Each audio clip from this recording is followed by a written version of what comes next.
মা মা শব্দটা পৃথিবীর শ্রেষ্ঠ সম্পদ। হয়তো মা শব্দটা ছোট্ট একটি শব্দ, কিন্তু পৃথিবীর সেরা শব্দ। আসসালামু আলাইকুম, সবাই কেমন আছো? আশা করি সবাই ভালো আছো। আলহামদুলিল্লাহ, আমি শর্মিলাও ভালো আছি। মায়ের কাছে যাব, তার জন্য কিছু হাতের তৈরি জিনিস বানিয়ে নিয়ে যাচ্ছি। আসলে মায়ের কথা চিন্তা করলেই অনেক খারাপ লাগে, কারণ মাকে অনেক কষ্ট দিয়েছি।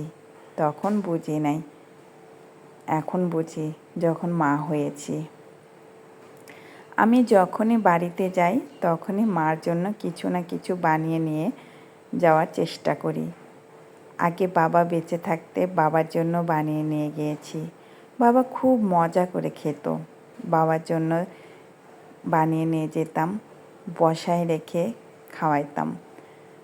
সে বাবা আমার নেই, এখন আমার মা আছে। তাই যখনই যাই মার জন্য কিছু বানিয়ে নিয়ে যাওয়ার চেষ্টা করি। তাই হাতে কিছু জিনিস বানিয়ে নিলাম, মাকে সব দিব। আমার মা খুলবে আর খুব খুশি হয়ে দেখবে তার মেয়ে কত কাজ করতে পারে। বন্ধুরা, মায়ের কাছে সব জিনিস দিয়ে দিয়েছি।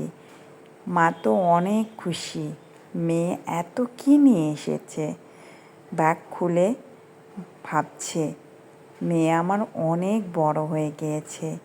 যে মেয়ে এক গ্লাস পানিও ঢেলে খেত না, সে মেয়ে আজ আমার জন্য কত জিনিস বানিয়ে নিয়ে এসেছে। আসলে মায়েদের জন্য কিছু করা অনেক ভাগ্যের ব্যাপার। আমি তো যখনই আসি তখনই আমার মার জন্য কিছু না কিছু বানিয়ে নিয়ে আসি, কারণ আমার মা তো আমার কাছে সবসময় এসে খেতে পারে না।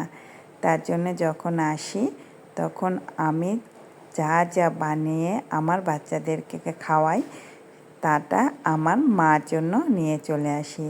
তো আমার মা তো অনেক খুশি হয়ে গিয়েছে এসব দেখে। অবশ্যই তোমরাও কমেন্টে জানিয়ে দিবে যে তোমাদের কেমন লেগেছে। আমি তো সব সময় এই কাজটা করি। যদি তোমাদেরও এই কাজটা ভালো লাগে, অবশ্যই তোমাদের মার জন্য এভাবে বানিয়ে নিয়ে যেও। সবাই ভালো থেকো, সুস্থ থেকো এবং আমার মার জন্য দোয়া করো।